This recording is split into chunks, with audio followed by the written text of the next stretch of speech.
6일 지방선거 최대 격전지 경기도지사에 도전할 국민의힘 후보로 초선 김은혜 의원이 선출됐습니다. 김은혜 후보 국회에 지금 연결이 돼 있는데요. 바로 만나보도록 하겠습니다. 안녕하세요.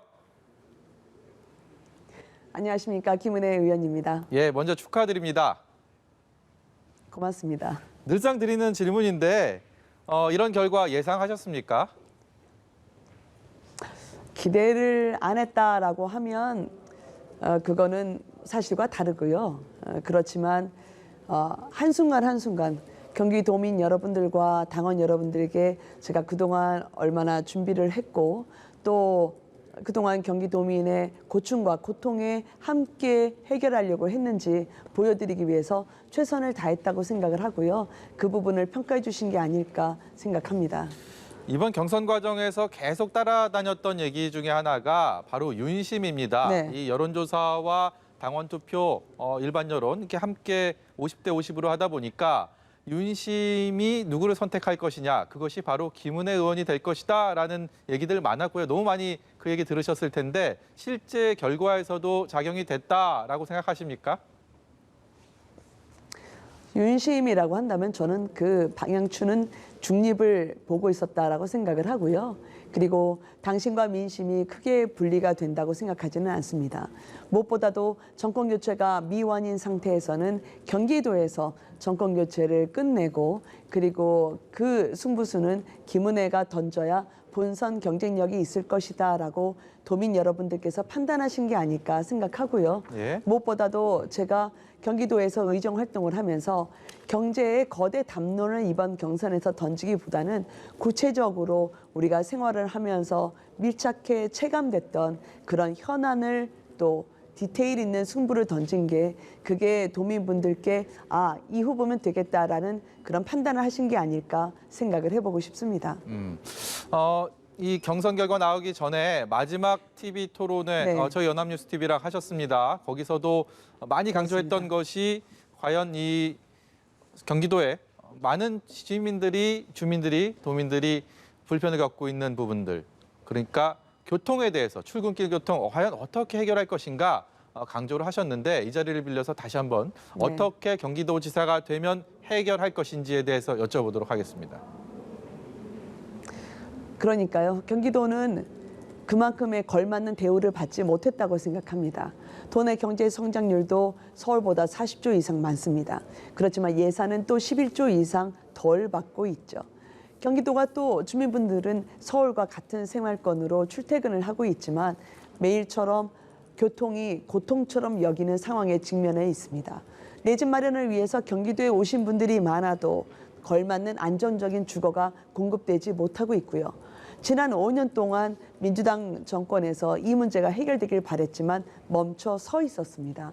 그래서 제가 힘 있는 경기도지사가 돼서요. 주택 문제, 교통 문제에 대해서 현안을 또 해결책을 가져올 수 있는 그런 말보다 발로 뛰는 도지사가 되겠다 약속을 드렸는데요.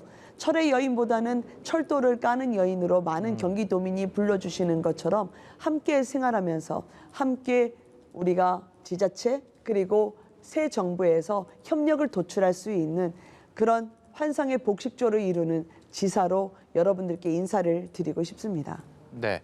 또 한 가지 부동산 문제, 경기도가 네. 직면한 부동산 문제 해법, 큰 그림을 그리신다면 어떤 것을 제시하시겠습니까? 부동산 문제의 해법은 두 가지입니다. 먼저 내 집 마련을 위한 많은 분들에게는 정부에서의 대출 그리고 금융에서의 혜택과 함께 손쉽게 빠르게 내 생애 첫 집을 마련해야 된다라는 그 기조에 발맞춰 나갈 거고요.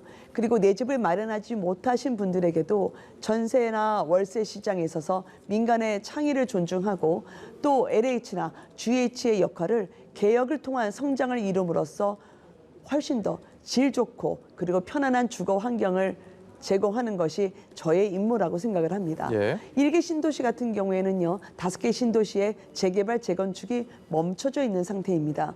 이 부분도 제가 새 정부, 즉 대통령령이나 시행령으로 고칠 수 있는 부분을 접근을 해서 주민분들께 규제를 완화해 내 집을 원하는 곳에서 원하는 방향으로 또 원하는 곳에서 살 수 있도록 노력하도록 하겠습니다. 네, 이제 상대를 기다리는 입장에서 민주당은 4명의 네. 예비 후보들이 오늘부터 투표를 시작했습니다. 특별히 좀 더 부담스럽다. 좀 본선에서 일합을 걸었을 때 좀 승리를 확신할 수는 없겠다라고 할 정도의 후보가 있습니까? 네 분 다 제가 근데 차별성이 안 보여가지고요.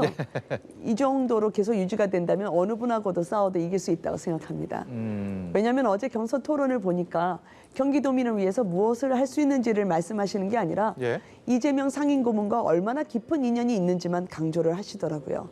저는 이번 경기도 선거는 일꾼을 뽑는 선거이지 특정인을 방탄막으로 방탄조끼를 끼우거나 아니면 특정인과의 인연을 강조하는 선거는 아니라고 생각합니다.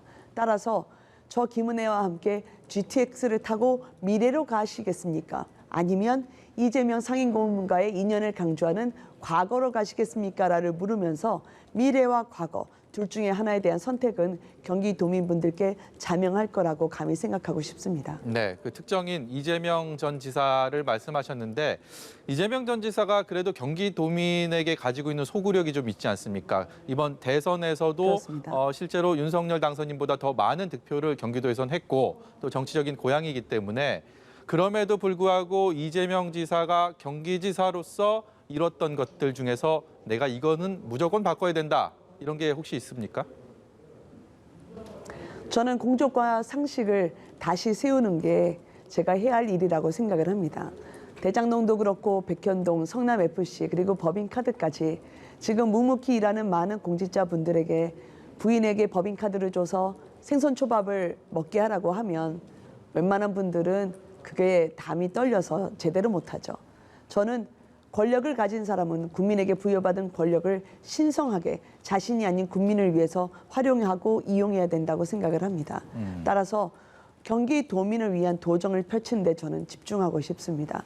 누군가의 정치적 도약을 위한 발판이나 또 정치적 재기를 위한 구름판으로 경기도가 활용돼서는 안 된다고 생각을 하고요.